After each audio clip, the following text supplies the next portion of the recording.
Hello बच्चों, स्वागत है आपका अपने YouTube चैनल ऑथेंटिसिटी क्लासेस पन्ना में। आज के इस लेक्चर में हम क्लास 12 के एक बहुत ही इंपॉर्टेंट टॉपिक या यूं कहें कि पूरा का कलेक्शन है चैप्टर्स का मॉडर्न फिजिक्स को पढ़ेंगे। तो जैसा कि इसका नाम है मॉडर्न फिजिक्स, तो मॉडर्न फिजिक्स के हिसाब से आपको ये नहीं जाना है कि होगी 10-20 साल पुरानी। ये ज्यादा पुरानी नहीं है, लेकिन इतनी पुरानी तो है, लगभग 100-200 साल 300 साल पुरानी है ना। तो इस नाम से नहीं जाना कि मॉडर्न फिजिक्स का मतलब ये होगा जो अभी नई नई फिजिक्स बनी है 10-15 साल पहले। और मॉडर्न फिजिक्स जो है, मॉडर्न फिजिक्स में जो नई नई थ्योरीज आई, कुछ इनोवेटिव ऐसा हुआ फिजिक्स में, है ना, कुछ चेंजेस हुए थ्योरी, जो पुरानी थ्योरी अपग्रेड हुई, नई थ्योरी में आई, ऐसा है ना। इसी बेसिस पर इसका नाम मॉडर्न फिजिक्स रखा गया। तो वो जैसे ही हम चैप्टर आगे पढ़ेंगे तो वो क्लियर हो जाएगा। तो जो मॉडर्न फिजिक्स है हमारे 12th की फिजिक्स के सिलेबस में chapter 11 dual nature of radiation and matter, ये लिखा है चैप्टर 11 का नाम 11।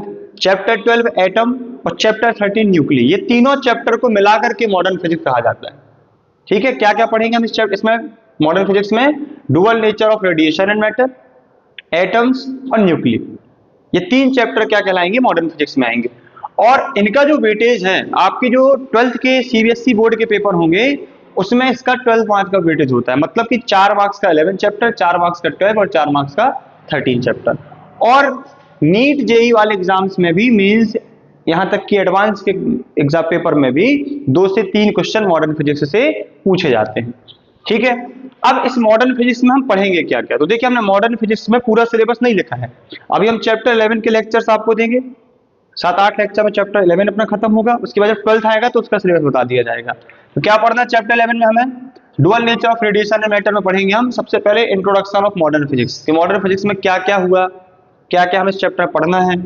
फिर इसके बाद हम पढ़ेंगे अगला टॉपिक इलेक्ट्रॉन एमिशन, इलेक्ट्रॉन का निकलना। फिर पढ़ेंगे फोटो इलेक्ट्रिक इफेक्ट। मतलब ये पूरा का पूरा आप ये समझ लीजिए कि 90%, 70 to 80% चैप्टर आपका, ये चैप्टर जो 11 थे वो यहाँ पर बेस्ड है फोटो इलेक्ट्रिक इफेक्ट पर। इसके बाद पढ़ेंगे पार्टिकल नेचर ऑफ लाइट, उसी को बोलते हैं फोटोन। और फिर पढ़ेंगे last topic wave nature of matter. ठीक है, लगभग 5 से 7 लेक्चर लगेंगे इनको पूरा करने में। और इस लेक्चर में क्या पढ़ेंगे हम? इस लेक्चर में हमारा जो आज का एम रहेगा पढ़ाने का, वो क्या रहेगा? आपको डुअल नेचर के बारे में बताना कि आप कैसे पढ़ते हैं। लाइट का डुअल नेचर होता है, लेकिन आपको लगेगा कि यहाँ पर चैप्टर का नाम तो dual nature of radiation and matter है, लाइट का इसमें कहीं नाम नहीं आया, तो वो क्लियर हो जाएगा धीरे धीरे। तो आज का हमारा पॉइंट क्या है कि हमको पढ़ना है intro of dual nature of light. मतलब लाइट के पास बहुत कुछ थ्योरीज कहती हैं कि लाइट एक वेव है, कुछ थ्योरीज कहती थी कि लाइट एक पार्टिकल है। फिर अब क्या लाइट वाकई में पार्टिकल है तो क्यों है, लाइट वेव है तो क्यों है, क्या उनमें से दोनों थ्योरी सही है, क्या दोनों थ्योरी गलत हैं, क्या दोनों थ्योरी एक साथ अप्लाई हो जाती है कि नहीं, ये सब हम पढ़ेंगे। फिर पढ़ेंगे फ्री इलेक्ट्रॉन्स एंड मेटल्स के बारे में पढ़ेंगे। फिर वर्क फंक्शन पढ़ेंगे, इलेक्ट्रॉन वोल्ट पढ़ेंगे और इलेक्ट्रॉन एमिशन पढ़ेंगे। तो आज का टॉपिक हमारा ये रहेगा, इतना हम आपको इस लेक्चर में देंगे। बाकी ये अपना पूरा चैप्टर 11 का क्या है, 11th का क्या है सिलेबस। और फिजिक्स में, मॉडर्न फिजिक्स में क्या क्या पढ़ेंगे, इतना तो पढ़ना ही है। इसके बाद आप 6th पॉइंट समझ लीजिए, एक पूरा चैप्टर रहेगा एटम्स के बारे में और एक पूरा चैप्टर रहेगा न्यूक्लियर के बारे में। न्यूक्लियर मतलब न्यूक्लियस के बारे में। अब इसको पढ़ने, देखिए इस चैप्टर में बहुत सारे आपको पहले से ही कॉन्सेप्ट्स आते होंगे। क्यों? इसका 50 से 60% कंटेंट आप ऑलरेडी केमिस्ट्री में पढ़ चुके होंगे 11th क्लास में। आपने सब सुना होगा, फोटो इलेक्ट्रिक इफेक्ट पढ़ा होगा, आप इलेक्ट्रॉन जानते होंगे, न्यूक्लियस जानते होंगे, एटम जानते होंगे, Bohr model, Rutherford model, Dalton की एटॉमिक थ्योरी, ये सब कुछ पढ़ चुके हैं। बस हम फिजिक्स के हिसाब से पढ़ेंगे कि फिजिक्स में क्या है। और फिजिक्स में बस हम न्यूमेरिकल अप्रोच की तरफ ज्यादा भागते हैं। और इस चैप्टर से मॉडर्न फिजिक्स से पूरा का पूरा थ्योरी कम आती है, न्यूमेरिकल्स बेस्ड क्वेश्चन ज्यादा आते हैं। ठीक है, तो चलिए हम स्टार्ट करते हैं, ज्यादा टाइम नहीं देते इंट्रोडक्शन को लेकर के, है ना। चलते हैं सीधा अपने टॉपिक पर। क्या? Intro of dual nature of light. Intro of dual nature of light.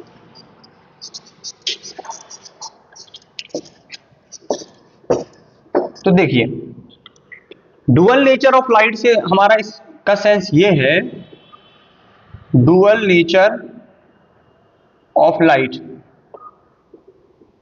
Dual nature of light, dual nature of light. देखिए, डुअल नेचर ऑफ लाइट में एक हमारे साइंटिस्ट थे न्यूटन। अब न्यूटन के बारे में कौन नहीं जानता है? Sir Isaac Newton. और एक साइंटिस्ट थे हमारे हाइगन न्यूटन। इनका प्रिंसिपल भी पढ़ेंगे हम लोग, हाइगन प्रिंसिपल। ये इन दोनों में लड़ाई चलती थी कॉन्सेप्ट को लेकर के, ठीक है। न्यूटन ये कहते थे कि लाइट के पास पार्टिकल नेचर होता है, light has particle nature, light has particle nature. हाइगन और इनके फॉलोअर्स ये कहते थे लाइट हैज वेव नेचर। इन दोनों में मतलब इनके कौन सीधा सीधा हम ये कह सकते हैं कि इनमें लड़ाई चलती रहती थी, सीधा सीधा इनके कॉन्सेप्ट्स में एकदम कॉन्फ्लिक्ट चलते रहते थे। ये मानते थे, न्यूटन कहते थे कि लाइट पार्टिकल नेचर रखती है, लाइट एक पार्टिकल है, और हाइगन कहते थे कि लाइट एक वेव नेचर रखती है, मतलब लाइट एक वेव है।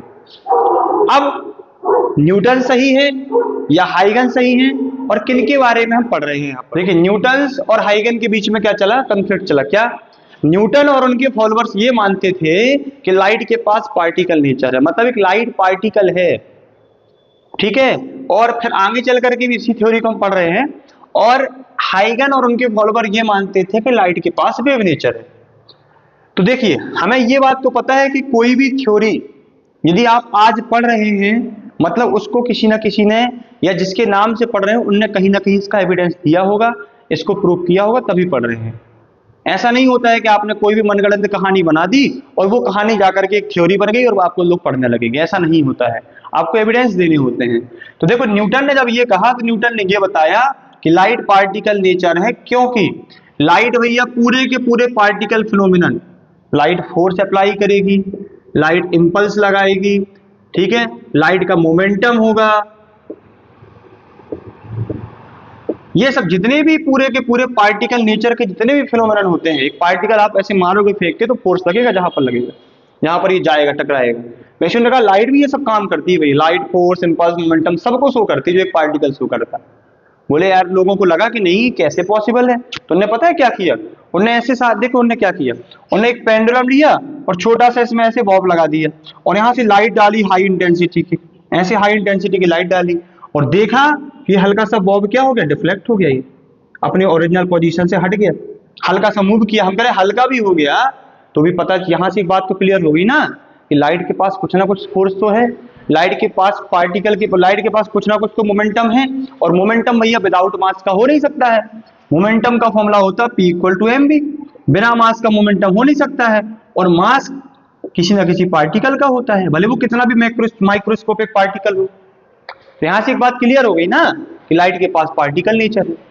तो अब क्या हुआ, और एक बात और आप समझ रहे होंगे कि न्यूटन साहब का जो था वो थोड़ा सा बहुत ज्यादा वजन था उनकी बातों में, आप ये समझिए बहुत बड़े साइंटिस्ट थे उस टाइम के, तो इनकी बात को थोड़ा सा लोगों ने प्रायोरिटी दी।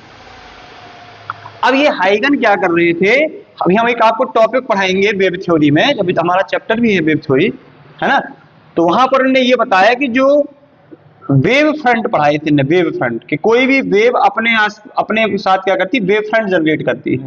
तो ये लोग इसमें फंसे रह गए वेव फ्रंट में। अभी आपको इस टर्म्स के पीछे मत नहीं भागना भी कि वेव फ्रंट क्या है, ये वेव फ्रंट के पीछे भागते रह गए। वेव फ्रंट आप ये समझ लीजिए कि जैसे आपने एक छोटा सा बल्ब लिया और बल्ब को चालू कर दिया, ऐसे ऑन कर दिया बल्ब को, लाइट जाएगी, ऐसे ऐसे लाइट जाएगी, वेव के फॉर्म में लाइट ट्रेवल करेगी, तो क्या होगा, एक स्फेरिकल एटमॉस्फेयर बन जाएगा लाइट का। तो वो उस पॉइंट सोर्स के लिए जो लाइट का रीजन बना है, जैसे इलेक्ट्रिक फील्ड बनती थी फर्स्ट चैप्टर में, वो क्या है, वेव फ्रंट्स। ऐसे तो लोग इसमें लगे थे। तो ने अभी क्या है ना, ये बात इसको ओवरकम नहीं कर पा रही थी। न्यूटन साहब के जो एक्सपेरिमेंट्स थे, उनके फॉलोअर्स ने जो जो कुछ दिया था, उनके साथ वाले साइंटिस्ट ने, वो कहीं ना कहीं इनसे बहुत ज्यादा बेहतर करके जा रहे थे। तो बहुत सालों तक ये मान्यताएं चलती रही कि न्यूटन की जो थ्योरी है, मतलब लाइट के पास पार्टिकल थ्योरी है, ठीक है, लाइट के पास क्या है, पार्टिकल थ्योरी ही पॉसिबल है लाइट की, मतलब लाइट एक पार्टिकल नेचर रखता है अपने पास। अब आता है हाइगन का एक कॉन्सेप्ट। क्या कॉन्सेप्ट, हाइगन के साथ एक साइंटिस्ट ने कहा ना, हाइगन एंड इनके फॉलोअर्स, मतलब बहुत सारे साइंटिस्ट एक साथ काम करते हैं। तो एक एक्सपेरिमेंट आता है YDSE, young double slit experiment, young double slit experiment. देखिए इसमें क्या इनने ऐसा इनोवेटिव कर दिया था कि लोगों को मानना पड़ गया कि लाइट के पास वेव नेचर भी। तो देखिए न्यूटन ने क्या कहा, लाइट पार्टिकल है, लेकिन आपने तो देखा होगा लाइट के पास इंटेंसिटी होती है, एनर्जी होती है। तो उन्होंने ये बताया भैया एक पार्टिकल जलता हुआ एक पार्टिकल है, एनर्जी वाला पार्टिकल, दूसरा पार्टिकल, दोनों पार्टिकल मिलेंगे तो एक लाइट वाला ही पार्टिकल बनना चाहिए। मतलब वहां पे अंधेरे का तो कोई सवाल नहीं उठ रहा ना कि कुछ अंधेरा हो जाएगा वहां पर।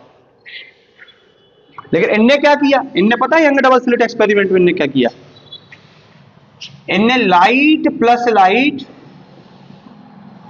बराबर लाइट, तुम्हें लगेगा इसमें क्या नया है, ये तो यही बता रहे थे कि एक लाइट का पार्टिकल है, उसके पास एनर्जी है, एक और पार्टिकल उसके पास भी एनर्जी है, और दोनों जुड़ गए तो एक पार्टिकल ही बना जिसके पास एनर्जी है। तो ये बात तो क्लियर है कि आप लाइट से लाइट को जोड़ेंगे तो लाइट बनेगी और हाई इंटेंसिटी की लाइट बनेगी। ये बात तो समझ रहे हैं, आपको लगेगा कि न्यूटन साहब की बात कॉपी कर ली, लेकिन इनने ऐसा भी प्रूव कर दिया भैया, क्या, लाइट प्लस लाइट बराबर डार्कनेस, लाइट प्लस लाइट बराबर डार्कनेस, मतलब लाइट से लाइट जुड़ी और लाइट गायब हो गई। अब सोचो कैसे पॉसिबल लग रहा है आपको ये। तो मतलब आप ये समझ लीजिए एक टॉर्च है, टॉर्च से लाइट निकल रही, एक दूसरी टॉर्च है उससे भी लाइट निकल रही, और हम कह रहे हैं दोनों मिलकर के अंधेरा बनाएंगे। मतलब जहां पर ये जाएंगे वहां पर क्या होगा, वहां पर लाइट ही नहीं है। ये कभी पॉसिबल हो सकता है बताइए आप, हो सकता है कब, हमने ये पढ़ा है ना superposition of waves, 11th class में पढ़ा है हमने, सुपरपोजिशन ऑफ वेव्स। क्या, यदि दो वेव भैया अपोजिट मैनर में एक दूसरे को सुपरपोज करे तो उनका नेट क्या होगा, उनका नेट जीरो हो जाता है। कैसे, एक वेव ये चल रही है, एक वेव ये चल रही है, मान लीजिए, देखिए अब क्या है, हम हाइगन की बात प्रूव कर रहे हैं ना, तो हाइगन ने अपना कॉन्सेप्ट वेव नेचर को मान के दिया था। तो उन्होंने क्या कहा कि लाइट एक वेव है, मैं ये बात इस तरीके से प्रूव कर रहा हूं। कैसे, मतलब हालांकि यंग का डबल स्लिट एक्सपेरिमेंट है ये, लेकिन यहां पर क्या, हाइगन और यंग दोनों ने मिलकर, मतलब बहुत सारे लोग थे उसमें। तो देखिए इन्होंने क्या किया, मान लीजिए एक लाइट सोर्स से निकलने वाली लाइट है, उन्होंने कहा दूसरे को इस मैनर में डालें कि ये क्या जाए, अपोजिट फेज में जाए, ये जा रही है अपोजिट फेज में, ये जा रही है अपोजिट फेज में। तो अब यहां पर हर जगह इनका जो नेट होगा वो जीरो होगा, इनकी जो नेट इंटेंसिटी होगी वो जीरो होगी। कैसे जीरो होगी, वो वेव थ्योरी में क्लियर होगा। नेट इंटेंसिटी क्या होगी इनकी, जीरो होगी। तो यहां पर ये बात आप ये समझिए, लाइट प्लस लाइट बराबर लाइट गायब, डार्कनेस मतलब अंधेरा, लाइट प्लस लाइट बराबर अंधेरा। कैसे पॉसिबल है, ये भी लाइट है, ये भी लाइट है, ये दोनों यदि वेव बन जाए भैया और अपोजिट मैनर में वो किसी भी उसमें मीडियम में चला दी जाए, तो उनका जो पार्ट होगा, उनकी जो इंटेंसिटी होगी एक दूसरे को कैंसिल करती जाएगी। तो यहां से एक बात क्लियर हो गई कि लाइट के पास वेव नेचर भी है। पहले इन लोगों ने क्या किया था, इसको मैथमेटिकली शो किया, पहले मैथमेटिकली शो किया, फिर बाद में इसको एक्सपेरिमेंटली भी शो कर दिया गया, और फिर क्या हो गया, फिर दुनिया को ये मानना पड़ गया कि भैया लाइट के पास वेव नेचर है। दुनिया को ये मानना पड़ गया कि लाइट के पास वेव नेचर है। अब भैया ये लो, अब हाइगन ओवरकम कर गए, हाइगन का जो कॉन्सेप्ट था वो न्यूटन को ओवरकम कर गया, मतलब न्यूटन पीछे हो गए। अब देखो दुनिया क्या मानने लगी कि नहीं भैया न्यूटन गलत थे, न्यूटन गलत थे, लाइट के पास सिर्फ और सिर्फ कौन सा नेचर है, वेव नेचर। क्लियर हुआ, ये बात बहुत खतरनाक, ये कॉन्सेप्ट आया था ना जो यंग डबल स्लिट एक्सपेरिमेंट, एकदम बिल्कुल भूचाल मचा के रख दिया था पूरी की पूरी मॉडर्न फिजिक्स में। कैसे पॉसिबल हो गया, आप खुद सोचिए ना भैया, कि हम कह रहे हैं लाइट प्लस लाइट बराबर अंधेरा। अभी आपको अजीब लग रहा होगा कि नहीं हो सकता, आप तो ये रटा रटाया पढ़ा रहे हैं, अभी पढ़ेंगे यंग डबल स्लिट एक्सपेरिमेंट, आपको दिखाएंगे भी हम उसमें कैसे हो जाता है कि नहीं। तो क्या होगा, जब आप ये सोचिए दो वेव जा रही हैं अपोजिट मैनर में जा रही हैं, एक दूसरे के इफेक्ट को कैंसिल करते आएंगी ना, आपने तो पढ़ा होगा सुपर पोजिशन। देखिए ये रेड कलर की एक वेव है, मतलब एक लाइट जा रही है, लाइट को वेव मान के पढ़ा रहे हैं, दूसरी ये जा रही है, तो देखिए इनका जो नेट जाएगा, ये ऊपर का एम्पलीट्यूड ए तो नीचे का amplitude minus A, net zero, net zero, net zero, और इंटेंसिटी होती है वो एम्पलीट्यूड पर डिपेंड करती है, तो एम्पलीट्यूड जीरो तो इंटेंसिटी जीरो। अभी हम पढ़ेंगे लाइट की या वेव की इंटेंसिटी क्या होती है, आपने पढ़ा होगा इंटेंसिटी जो वेव की होती है वो एम्पलीट्यूड के स्क्वायर के डायरेक्टली प्रोपोर्शनल होती है ना। अब इसके पीछे नहीं आ रहा, लेकिन क्लियर। तो यहां पर अब क्या हुआ, अब वेव नेचर भारी हो गया किसके ऊपर, पार्टिकल नेचर पर। देख रहे हैं बढ़िया लड़ाई चल रही है। इसके बाद 10-20 साल बाद एक और नया कॉन्सेप्ट आता है इसमें, इस ब्रांच में, किसमें? पार्टिकल नेचर में। वो आता है भैया फोटो इलेक्ट्रिक इफेक्ट। ये सबने पढ़ा होगा। क्या आता है वो? Photo electric effect. तो फोटो इलेक्ट्रिक इफेक्ट में क्या हुआ, जैसे ही फोटो इलेक्ट्रिक इफेक्ट आया, फोटो इलेक्ट्रिक इफेक्ट आया मतलब उन्होंने क्या किया, मेटल के ऊपर रेडिएशन डाले, एनर्जी डाली, पार्टिकल एनर्जी लेकर के आए क्योंकि पार्टिकल नेचर है, और इलेक्ट्रॉन अपनी जगह से एमिट कर गए और उसमें करंट वरेंट वगैरह सब कुछ बन गया भैया। मतलब वो कैसे हुआ वो अभी हम पढ़ने वाले हैं डिटेल में, फोटो इलेक्ट्रिक इफेक्ट को। तो जैसे ही फोटो इलेक्ट्रिक इफेक्ट का कॉन्सेप्ट आया, जैसे ही फोटो इलेक्ट्रिक का कॉन्सेप्ट आया भैया, तो फिर से पूरा का पूरा पलड़ा किसका भारी हो गया? किसका भारी हो गया? पार्टिकल थ्योरी का। पार्टिकल थ्योरी का। अब लेकिन बड़ी दुविधा में लोग फंस गए कि यार भैया माने किसको यार? पहले तुम कह रहे पार्टिकल हो, फिर कह रहे वेव हो, फिर कह रहे पार्टिकल हो, फिर कह रहे वेव हो। अब लोग यार देखने वाले जो मतलब जो फॉलोवर्स है उनके, या जो साइंस वगैरह पढ़ रहे थे या रिसर्च कर रहे थे, पागल हुए जा रहे थे यार। माने तो माने किसकी बात? ये भी अपने आप में लेजेंडरी काम कर रहे थे। देख रहे हैं आप यार, यंग डबल स्लिट एक्सपेरिमेंट, ये इनकी बात भी कहीं से गलत नहीं लग रही हमको, इनकी बात भी कहीं से गलत नहीं लग रही। तो फाइनली कंक्लूजन ये निकल करके आता है कि लाइट के पास पार्टिकल नेचर भी होता है, लाइट के पास वेव नेचर भी होता है, इसलिए लाइट हैज डुअल नेचर। समझ गए चैप्टर में डुअल नेचर का मतलब क्या है? अब सब लाइट के पास डबल नेचर है, लाइट एक प्रकार का रेडिएशन होता है, तो क्या बोल दिया हमने? Dual nature of radiation. तो ये क्लियर तो हो गया। अब मैटर, तो मैटर के पास पार्टिकल नेचर तो होगा, अभी बताने वाली बात नहीं है किस मार्कर के पास पार्टिकल होंगे, पार्टिकल नेचर नहीं होगा। लेकिन इसके पास भी वेव नेचर होगा, वो कैसे, वो आगे पढ़ेंगे हम। हमने कहानी क्या पढ़ी कि dual nature of light.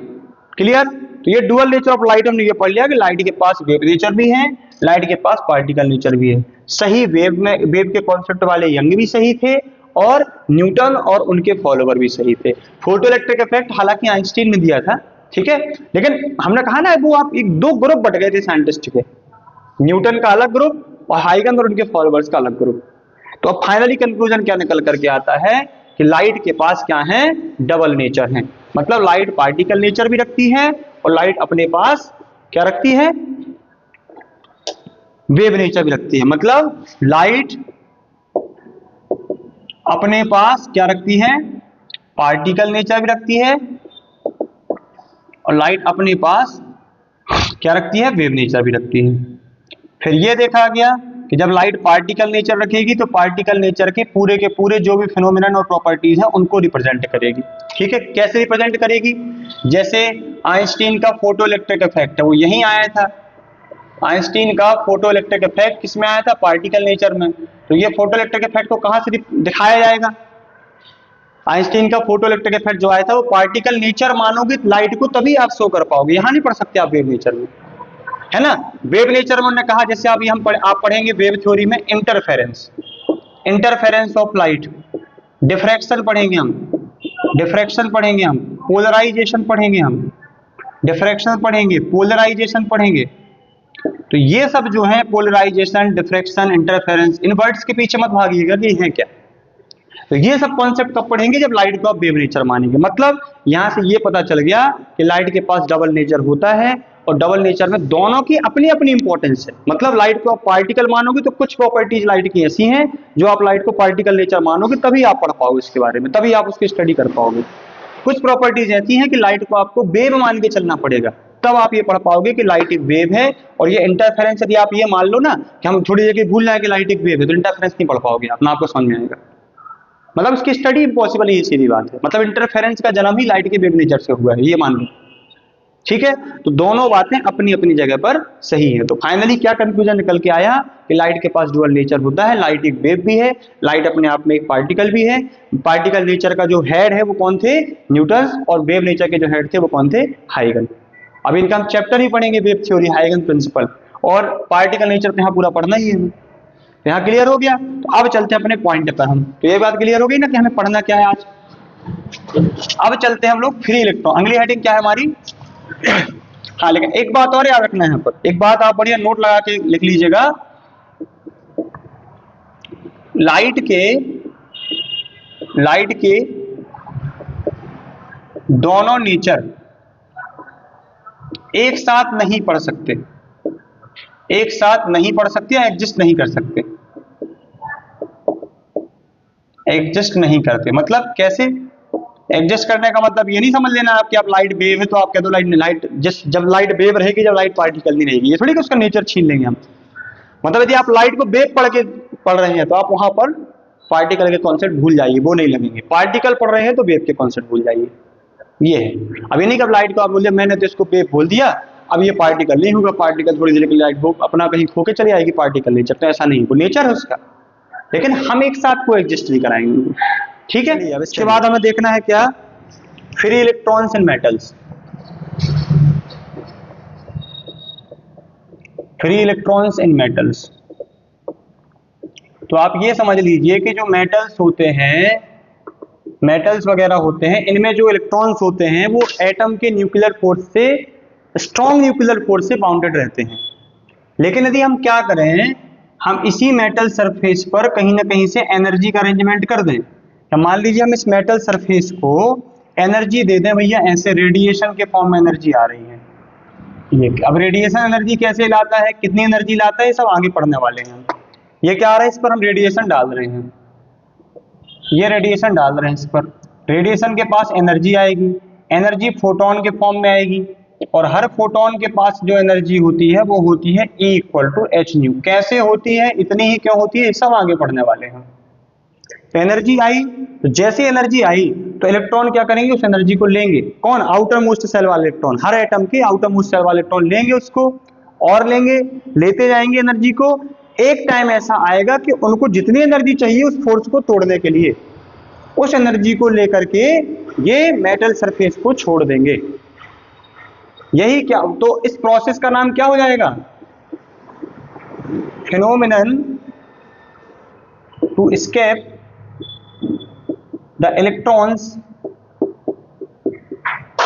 From metal surface,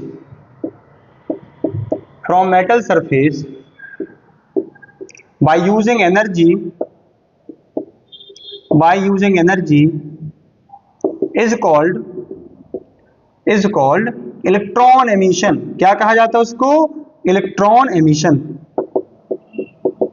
क्या कहलाता है, इलेक्ट्रॉन एमिशन। तो ये क्या हो जाएगा, रेडिएशन की एनर्जी को यूज करके इलेक्ट्रॉन अपने सरफेस को, मेटल सरफेस को छोड़ देंगे, वो कहलाएगा एमिशन। क्या भैया स्टार्टिंग में ही निकल जाएंगे, नहीं, पहले जैसे आप पानी में समझिए, आप पानी का बॉइलिंग पॉइंट होता है 100 डिग्री सेल्सियस, पहले आप गर्म करते तो पहले 100 तक वो बढ़ाएगा, मतलब मिनिमम हीट तो चाहिए ना उसको 100 डिग्री सेल्सियस तक पहुंचने के लिए, चाहिए कि नहीं चाहिए, तो वो मिनिमम हीट, और फिर उसके बाद भी आप पानी को गर्म कर रहे हो तो क्या होता है, वो हीट कहाँ चली जाती है, लेटेंट हीट ऑफ वेपराइजेशन, वो पानी वेपर बनने में यूज करेगा उस हीट को। ठीक कॉन्सेप्ट वही यहाँ है, क्या कि पहले रेडिएशन से एनर्जी मिलेगी, तो पहले वो हमें एक मिनिमम एनर्जी चाहिए पड़ेगी, मिनिमम एनर्जी टू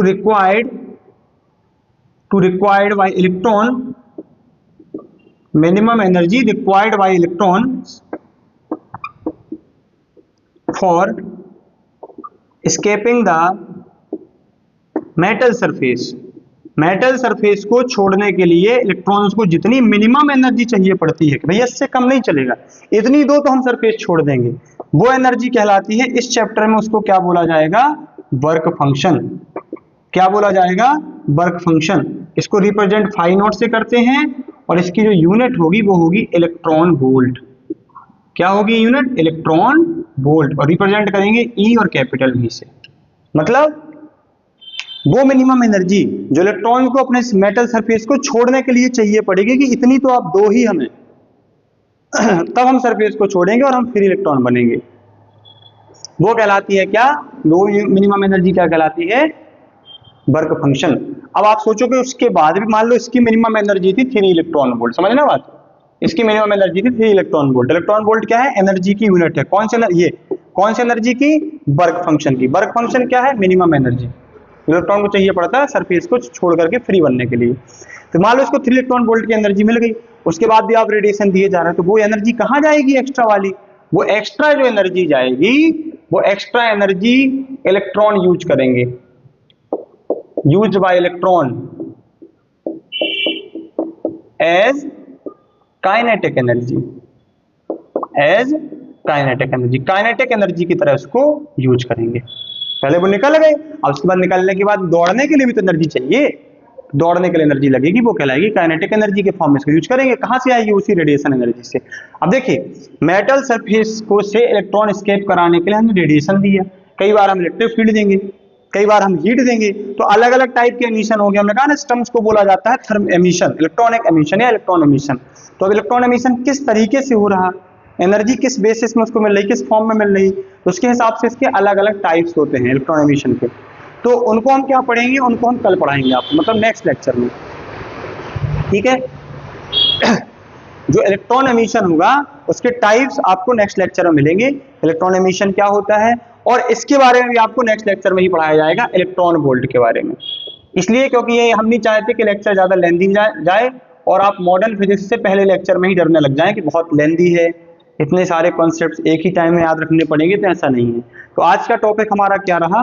आज का टॉपिक सिर्फ और सिर्फ हमारा ये रहा कि डुअल नेचर ऑफ लाइट, कैसे डुअल नेचर डिसाइड हुआ लाइट का, उसकी पूरी हमने वो पढ़ा, एक कहानी टाइप की। और दूसरा पढ़ा हमने फ्री इलेक्ट्रॉन्स इन मेटल्स, और उन इलेक्ट्रॉन्स को फ्री करने के लिए जो एनर्जी चाहिए पड़ती है वर्क फंक्शन, मिनिमम एनर्जी, जिसकी यूनिट इलेक्ट्रॉन वोल्ट होती है। और भी आप एक्स्ट्रा एनर्जी देंगे तो वो एक्स्ट्रा एनर्जी क्या कहला, किस फॉर्म में यूज होगी? काइनेटिक एनर्जी के फॉर्म में। कैसे? देखिए अभी आप हम ऐसे पढ़ेंगे कि ये प्लेट है और ये दूसरी प्लेट है, इस प्लेट पे आप रेडिएशन दे रहे हैं तो इसके इलेक्ट्रॉन निकल करके यहाँ भागेंगे भैया, ऐसे निकल करके भागेंगे, और मतलब सोचो बिना कोई बीच में कुछ नहीं है तब भी इलेक्ट्रॉन भागेंगे, कोई वो नहीं है मीडियम के वायर लगा होगा तब भी इलेक्ट्रॉन यहाँ से यहाँ भागेंगे, है ना। ये सब पढ़ेंगे बढ़िया फोटो इलेक्ट्रिक इफेक्ट वगैरह में, तो ये है ना। तो आगे धीरे धीरे सब फ्रेम होता जाएगा दिमाग में आपके, पूरा चैप्टर कैसे क्या है, इस चैप्टर में क्या पढ़ना है, जैसे लेक्चर बढ़ते जाएंगे वो चीजें क्लियरिटी आपके दिमाग में आती जाएगी। तो आज के लेक्चर है बस इतना ही। आपको लेक्चर अच्छा लगा हो तो वीडियो को लाइक और शेयर जरूर करें, चैनल को सब्सक्राइब करें, और साथ ही साथ कमेंट बॉक्स में अपना कमेंट जरूर करके बताएं कि आपको लेक्चर लगा कैसा है आज का। ठीक है, तो आज के लिए बस इतना ही, धन्यवाद।